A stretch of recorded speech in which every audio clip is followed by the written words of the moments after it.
बलवंत संत श्री हनुमंत लाल जी महाराज की जय। शंकर भगवान की जय। कथा की अगली कड़ी। हमने सुना कि शिव संकल्प किन्ह मन माही, सतसन भेंट एह तन नाही। भगवान शंकर ने यद्यपि यह प्रण कर लिया कि अब सती से इस जन्म में मुलाकात इस तन से नहीं हो सकता, और सती ने तो माता का वेश धारण कर लिया था। मेरे कहने पर भी, मेरे वचनों पर विश्वास नहीं हुआ, जाकर स्वयं परीक्षा ली और परीक्षा में ही फेल कर गई। तो बहुरी राम माँ यही सिर नावा, प्रेर सती जे झूठ कहावा। भगवान राम के चरणों में बार बार सिर झुकाकर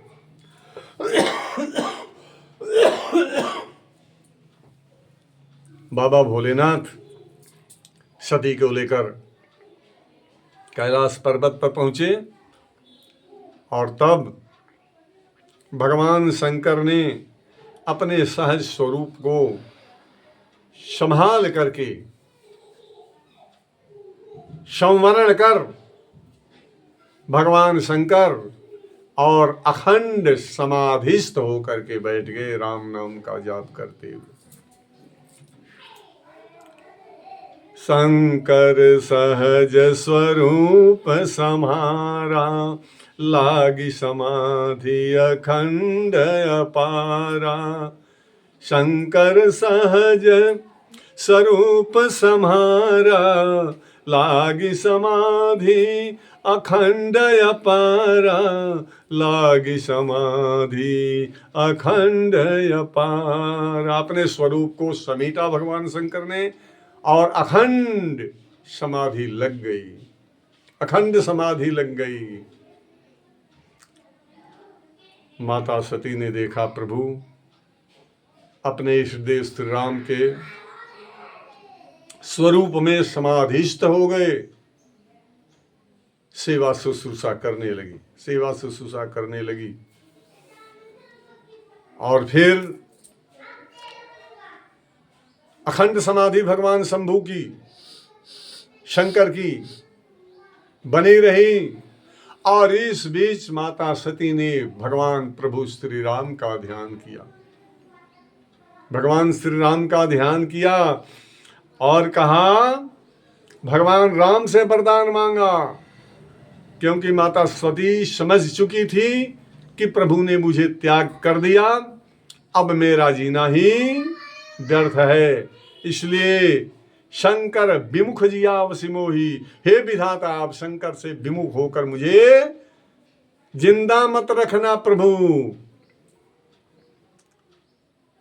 जाओ प्रभु दीन दयालु कहावा। अगर आप भक्तवत्सल हैं, दीनों के रक्षक हैं, तो मेरी भी रक्षा करो प्रभु श्री राम, मेरी भी रक्षा करो। मेरे पति ने मुझे त्याग दिया, तो अब मैं जिंदा रहकर क्या करूंगी? मुझे ऐसी व्यवस्था करो मैं जिंदा न रहूं, और शंकर के बिना मैं बिल्कुल भी जीवित न रहूं, एक पल भी जीवित न रहूं।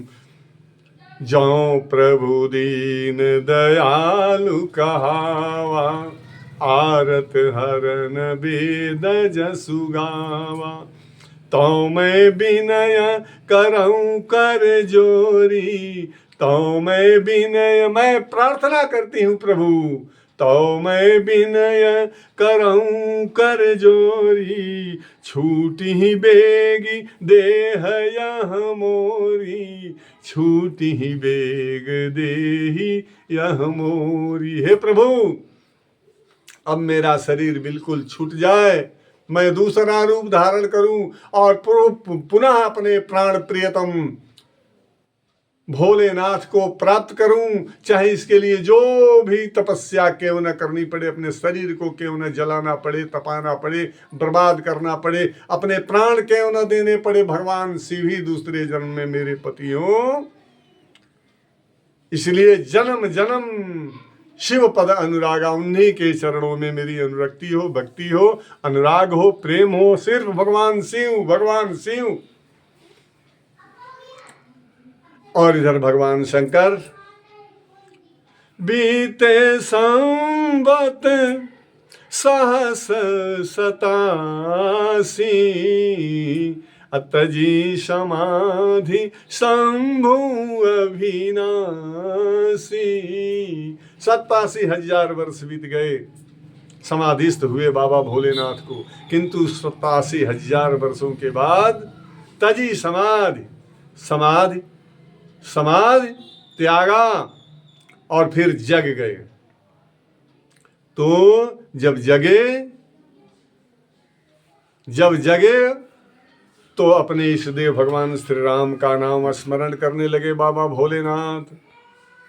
राम नाम शिव सुमिरन लागे, राम नाम शिव सुमिरन लागे, जाने सती जगतपति जागे, जाने सती जगतपति जागे। राम नाम ते ही सुमिरन कीन्हा, राम नाम ते ही सुमिरन कीन्हा, सनमुख शंकर आसन दीना, सनमुख शंकर आसन दीना। लगे कहन हरि कथा रसाला, लगे कहन हरि कथा रसाला। दक्ष प्रदेश भये तेहि काला, दक्ष प्रदेश भये तेहि काला। 87,000 वर्ष बीत गए। भगवान शंकर ने अपनी समाधि को तोड़ा और प्रभु श्री राम का सीताराम सीताराम सीताराम जय सीताराम नाम जाप प्रारंभ कर दिया। भगवान नाम का जाप जैसे ही प्रारंभ किया भगवान शिव ने, तो राम नाम शिव सुमिरन लागे, जानी सती जगतपति जागे। माता सती को ज्ञात हो गया कि जगतपति, जगत के नियंता, संसार के मालिक, विश्वेश्वर सर्वेश्वर भगवान शंकर अब जग गए। जा करके चरणों में साष्टांग दंडवत किया माता सती ने।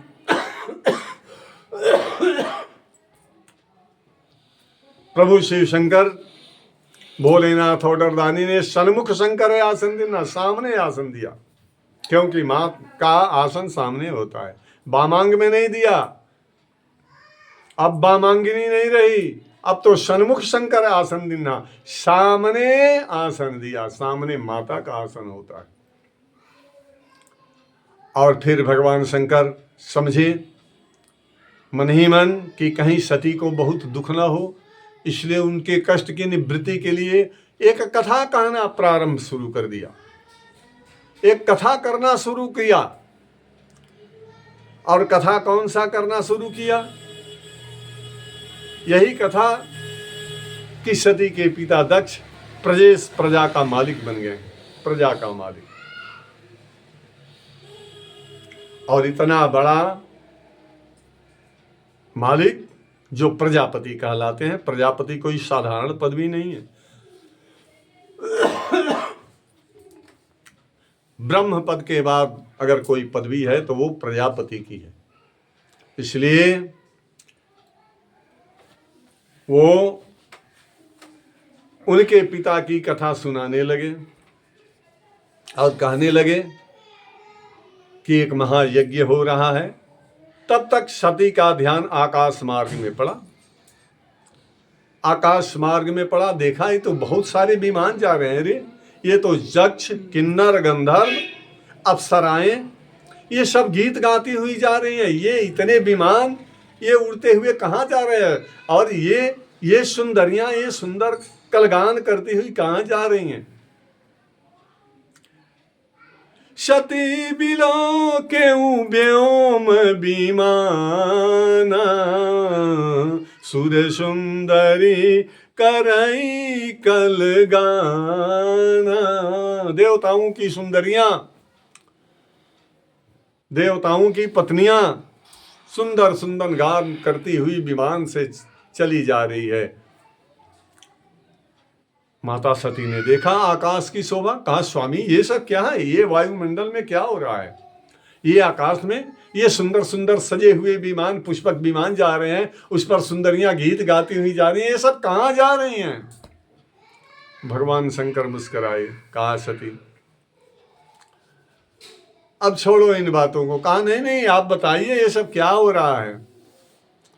कहा ये सब तुम्हारे पिता के यज्ञ में जा रहे हैं। कहा मेरे पिता के? कहा हाँ हाँ। क्या मेरे पिता राजा दक्ष? कहा हाँ हाँ, राजा दक्ष ने एक बहुत बड़ा सुंदर सा यज्ञ रचाया है, उसमें सबको आमंत्रित किया। कहा क्या बोलते हैं स्वामी, मेरे पिता यज्ञ कर रहे हैं? कहा हाँ बहुत बड़ा यज्ञ कर रहे हैं। कहा मेरे पिता यज्ञ कर रहे हैं, सबसे प्यारी बेटी उनकी मैं हूं, सबसे प्यारी सुपुत्री तो मैं हूं, सारी पुत्रियों में सबसे अधिक प्रेम हमें करते थे हमारे पिता, और हमारे पिता महायज्ञ करते हो और हमें आमंत्रण नहीं भेजा हो, ऐसा तो हो ही नहीं सकता। कहा बिल्कुल ऐसी ही है सती। कहा तो ऐसा क्यों है? कहा एक बार हमसे कुछ दुख पा लिया उन्होंने ब्रह्म सभा में, इसलिए तुम्हें भी त्याग दिया। कहा क्या दुख पाया? कहा ब्रह्म सभा हम सन दुख माना, तेहि ते अजहू करत अपमाना। ब्रह्मा की सभा में सारे देवता आए हुए थे, उसमें प्रजापति का पद पाने वाले तुम्हारे पिता थे, वही अध्यक्ष थे, सबके मालिक। प्रजापति मानकर सारे देवता आकर के मस्तक झुकाने लगे, किंतु मैंने मस्तक नहीं झुकाया, इसलिए उन्होंने मुझसे बहुत दुख पाया और अपमान समझ करके मेरा अपमान प्रारंभ कर दिया, हजारों गालियां दी। मैं सर झुकाकर सुनता रहा और उससे भी नहीं हुआ तो अब हमारे अपमान के लिए यज्ञ कर रहे हैं। कहा आपने उन्हें प्रणाम नहीं किया? कहा हाँ, आज भी ये प्रथा है समाज में कि ससुर जब कन्यादान करता है अपने दामाद को तो भगवान विष्णु का स्वरूप मानकर उसके पैर धोता है, फिर कन्यादान करता है। इसलिए दामाद को ससुर को प्रणाम करने का कोई विधान नहीं है शास्त्रों में, क्योंकि उसने तो विष्णु मान करके अपने दामाद का पूजन किया, कन्यादान किया। प्रणाम करने का अधिकार तो उन्हीं को है, किंतु लोग ऐसा लोकाचार में मानते नहीं। कुछ और भी रहस्यमयी बातें हैं जो सोचकर भगवान शिव ने उन्हें हाथ नहीं उठाया, किंतु उन्हें बड़ा दुख हुआ था। आज माता सती से वही बात कह रहे हैं और माता सती कहती हैं कि अरे ऐसा तो हो ही नहीं सकता। कहते हैं बिल्कुल ऐसा हुआ है। कहती है कि प्रभु तब हमें भी यज्ञ में जाने का आज्ञा दीजिए ना।